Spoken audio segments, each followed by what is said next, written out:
BSc first year का topic physical chemistry का first unit mathematical concepts.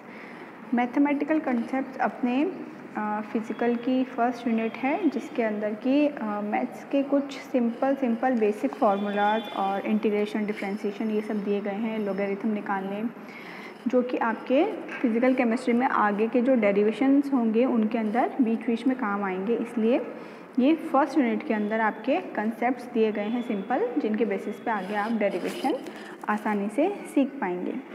तो इसके अंदर आता है फर्स्ट लॉगरिथम, तो लघु गुणक संबंध, लॉगरिथम रिलेशन। तो इसके अंदर आता है सबसे पहले गुणनफल, तो जिसके अंदर है मान लो कि log x y है, अपने पास दो राशि है x और y, जिसका कि अपन को log निकालना है और दोनों है गुणनफल के अंदर। तो इसका जब अपन log निकालेंगे तो दोनों को अलग अलग log में लिखेंगे और दोनों की राशि को क्या कर देंगे, अपन सबमिशन कर देंगे, इसको प्लस कर देंगे, यानी कि log x plus log y। अगर अपने पास log x y दे रखा है तो उसको क्या कर देंगे अपन, log x और प्लस log y कर देंगे। जैसे कि एग्जाम्पल है log 10 8 के लिए है, तो 8 को अपन क्या लिख सकते हैं, 4 + 2 भी लिख सकते हैं। तो इसको क्या लिखेंगे, log 4 प्लस log 2। अगर अपन को सिर्फ log 5 तक की ही अपन को याद है, log 5 तक की ही अपन को वैल्यूज़ याद है, तो 8 की अगर अपन को पता नहीं है कि क्या होती है, तो इसको अपन क्या कर देंगे, दो टुकड़ों में बांट देंगे, 4 × 2 हो जाएगा। ये सॉरी बीच में प्लस का निशान लगा दिया गलती से, ये इंटू का निशान है। तो इसमें क्या होगा, 4 × 2 हो जाएगा, यानी कि 8 हो गए हैं, तो 4 × 2 दो राशि हो गई है x और y। तो इसको अपन किस तरीके से लिख सकते हैं, log x plus log y, यानी log 4 प्लस log 2। तो अपन को log 4 की वैल्यू पता है, log 2 की वैल्यू पता है, तो अपन को log 8 की वैल्यू निकाल सकते हैं। इसके बाद आता है भागफल, डिवाइड करना। अगर log के साथ कोई राशि दी गई है जो कि अपॉन में है, डिवाइड में है, x/y इस तरीके से है, तो उसको जब अपन अलग अलग करते हैं वैल्यू निकालने के लिए, तो उसमें माइनस के साइन से दोनों के बीच माइनस का साइन आता है। जैसे कि अपने पास है एग्जाम्पल में दिखाया गया है log x/y दे रखा है, तो इसको अपन किस तरीके से कर सकते हैं, log x minus log y। जैसे कि एग्जाम्पल है log 7/4, तो log 7 माइनस log 4, ठीक है। उसके बाद आता है घातांक। अगर कि कोई घात के अंदर कोई संख्या दी गई है, पावर के अंदर दी गई है, तो जैसे log x की वैल्यू है, x की पावर है n, स्मॉल n, तो इसमें क्या आता है कि जो पावर होती है वो log से पहले आ जाती है और उसके बाद उस राशि का log किया जाता है। जैसे कि log x की पावर n है, तो इसकी जब हम वैल्यू निकालेंगे तो क्या हो जाएगी, पावर जो है वो आगे आ जाएगी, यानी कि n log x हो जाएगा। जैसे कि अगर अपन देखें log x रूट, यानी x की पावर है 1/2, इसका अगर अपन को निकालना है लॉगरिथम, तो कैसे लिखेंगे, 1/2 जो है रूट वो बाहर की तरफ आ जाएगा, फिर क्या लिखेंगे, log x। फिर है आधार परिवर्तन। log जो है वो इसके कई अलग अलग बेस होते हैं, जैसे log 10 होता है, log e होता है। तो अगर आधार परिवर्तन करना है, जैसे कि एग्जाम्पल में दिया गया है log a और m, log का बेस क्या है, a और m कोई राशि है, तो इसके लिए अपन क्या करेंगे, log b के अंदर चेंज करना है, तो log bm × log ab के द्वारा ये निकाल सकते हैं। फिर नेक्स्ट है, अगर बेस और जो जिसका log अपन को निकालना है वो दोनों ही सेम है, तो उसकी वैल्यू 1 होती है। जैसे log a, अपन को किसका निकालना है, a का ही log निकालना है, तो इसकी वैल्यू 1 होगी। जैसे कि अपन कर सकते हैं log 10 निकालना है अपन को, किसका, 10 का ही निकालना है अपन को log 10, तो उसकी वैल्यू हो जाएगी 1।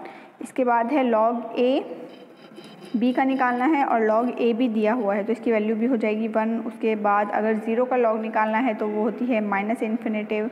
इस तरीके से 1 से लेकर 10 तक के log का मान होता है 0 से लेकर 1 तक, क्योंकि 10 की वैल्यू क्या होती है, 1 होती है, ठीक है। तो 1 से कम होगा। 1 से लेकर 10 तक का log की वैल्यू जो होगी वो 0 से लेकर 1 के बीच में होगी। 10 से 100 तक के log का मान क्या होगा, 1 से 2 के बीच में होगा, और 100 से 1000 तक की log की वैल्यू का मान जो है वो 2 से 3 के बीच होगा। तो ये था आपका लॉगरिथम, कि इसमें भागफल कैसे करते हैं, गुणनफल कैसे करते हैं, आधार परिवर्तन कैसे करते हैं, और घातांक का मान किस तरीके से निकाला जाता है।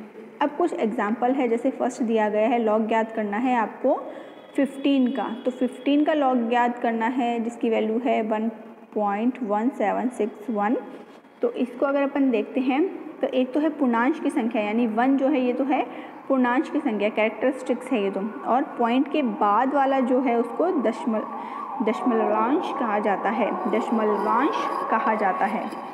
ठीक है, उसके बाद नेक्स्ट है लॉग निकालना है अपन को 37.35 का। ठीक है, तो सारणी से अपन देखेंगे, आपकी बुक के पीछे सारणी दी होगी जिसमें कि 37 का 3 पर मान है 5717। ठीक है, तो 5 का मध्य मान क्या है 6 हो गया है, प्लस क्या ऐड कर देंगे इसमें 5723, यानी पूर्णांश तो हो गया इसका 1, क्योंकि 37 क्या होगा 10 से लेके 100 के बीच की संख्या है 37, इसलिए पूर्णांश क्या होगा हमेशा 1 होगा, और बाद में जो इसकी वैल्यू आई है 5723 ये अपन उसके अंदर ऐड कर देंगे। फिर आते हैं कुछ ग्राफ जो कि अपने आगे काम आएंगे फिजिकल केमिस्ट्री में, जैसे कि ग्राफ है आपके y = mx + c। तो m यहाँ पर है स्लोप या फिर ढाल, और c यहाँ पर है इंटरसेप्ट या फिर अंतः खंड। x और y दो अपनी जो है वैल्यू है जिनके बीच में अपन को ग्राफ खींचना है, यानी कि दो एक्सिस को ये रिप्रेजेंट करेगी, x और y जो राशि है एक्सिस को रिप्रेजेंट करेगी, और m क्या हो गया यहाँ पर स्लोप हो गया, और c जो हो गया ये इंटरसेप्ट हो गया। तो इसमें y = mx + c इसका आता है सेकंड नंबर का ग्राफ है इसका, यानी कि x एक्सिस पे लिए x एक्सिस और y एक्सिस के बीच में जब अपन ग्राफ खींचते हैं तो ऊपर से नीचे की तरफ एक स्ट्रेट लाइन आती है, जिसके स्ट्रेट लाइन आती है जिसकी वैल्यू क्या हो गई है आपके mx + c। ठीक है, सेकंड है y = -mx + c, यानी कि इसमें स्लोप जो है वो नेगेटिव स्लोप है और इंटरसेप्ट जो है वो पॉजिटिव है, तो इसका ग्राफ इस तरीके से आता है।